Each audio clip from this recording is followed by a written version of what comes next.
ওয়াল আদিয়াতি দবহা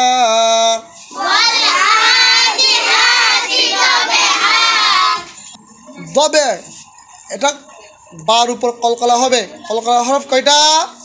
সবাই বলো কয়টা? জুড়ে বলো কয়টা? কি কি? অফ, ত, দা, জিম, দাল। অফ এবং ত উপরের দিকে যাবে, যেমন আক। জুড়ে বলো, যেমন আক, আত।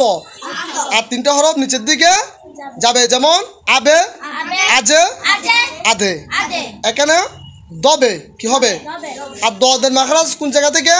জিহ্বার গোড়ার ডান বা বাম পাশের কিনারা উপরের মাইর দাঁতের গোড়ার সাথে লাগিয়ে দদ। দবে বার মাখরাজ হবে কোন জায়গা থেকে? দুই টুটের মাঝখান বীজাংশ থেকে, বা, বি, বু। ঠিক আছে? হা দবে হা। এখানে হার উপর কি আছে? দুই জবর আছে না? এখানে ওয়াকফ করলে এই দুই জবর জায়গার মধ্যে যখন আমরা ওয়াকফ করব এক জবর উচ্চারিত হবে। কেমন? তখন এখানে টেনে পড়তে হবে। এখানে দবে হান না হয়ে কি হবে? দবে হা। এটাকে বলা হয় মধ্যে আওয়াজ।